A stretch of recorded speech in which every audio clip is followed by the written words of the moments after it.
E pra të dashur miq, ja ku po ritakohemi sërish së bashku me mua Tirona Lilin për të ndarë një rrëfim të tmerrshëm, për të ndarë një histori të tmerrshme. Buri, imagjinoni çfarë ka ndodhur. Buri shkon tek unati, do me thënë tek vllau i gruas, i merr pare borx për hall e jete, edhe shkon me ato pare, i blen dashnores banes, ja deri ku shkon budallalliku.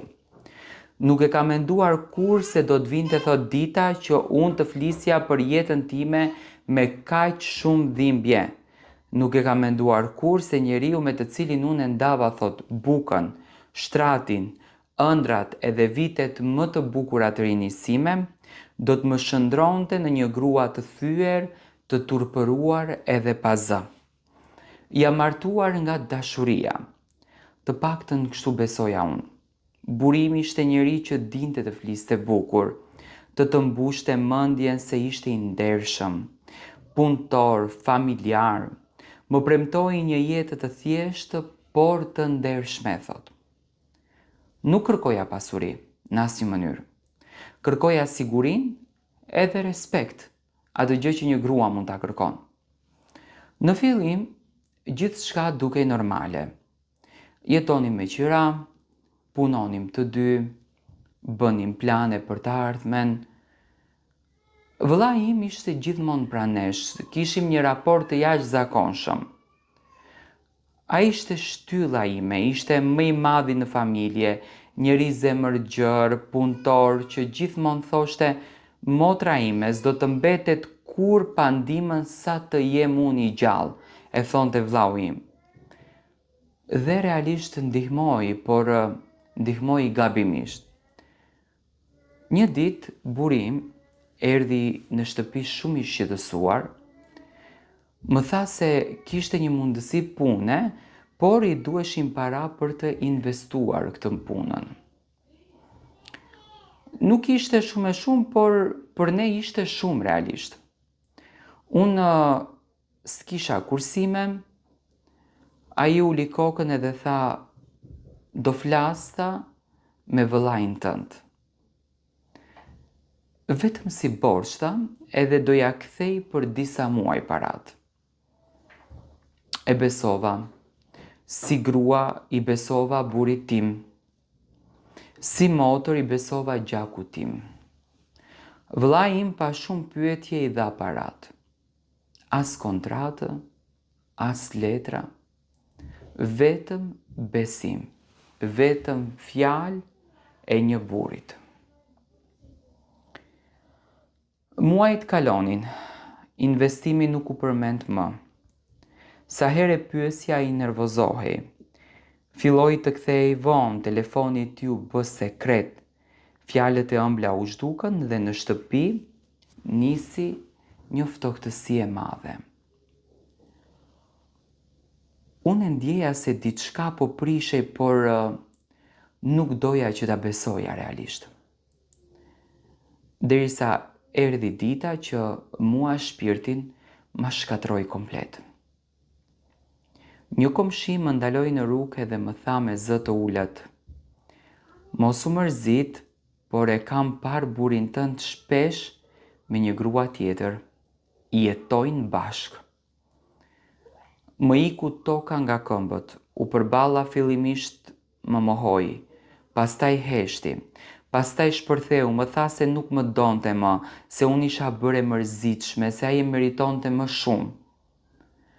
Por goditja më e madhe në këtë mes nuk ishte ardhur akoma.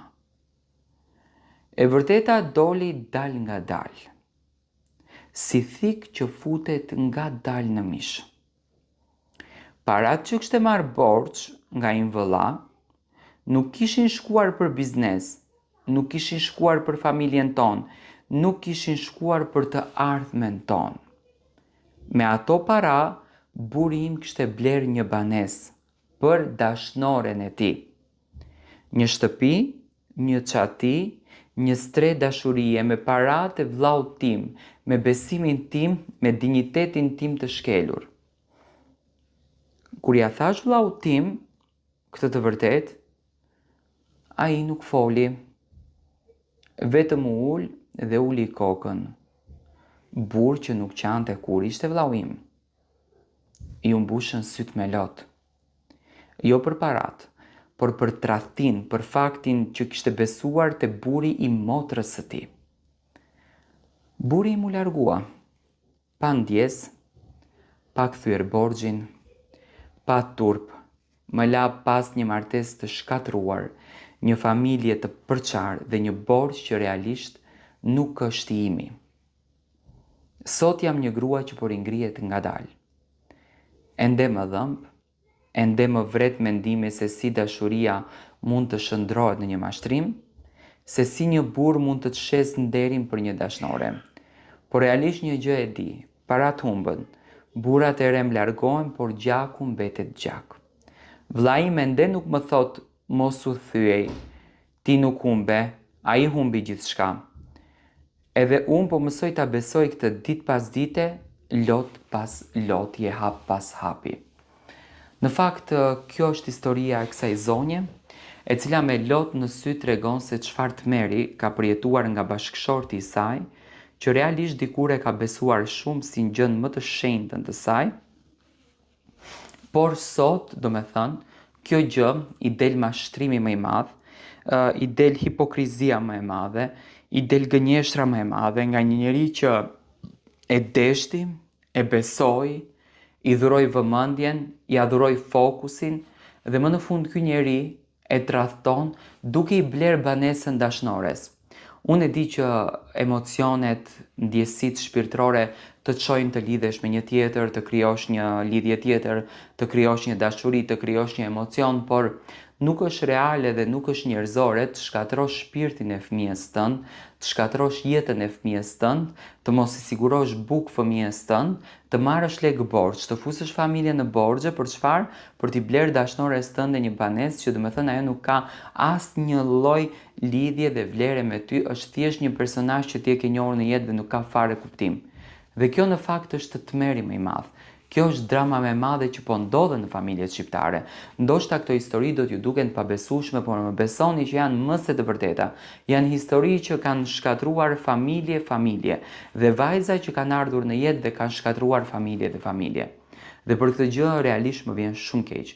Më vjen shumë keq që ka njerëz të cilët shkatrojnë gjithçka pa më e menduar dy herë, pa e logjikuar, vetëm për inate, për qefe, për dëshira, për pasione, që në fakt ato duan t'i realizojnë në shpinë të dikujt tjetër.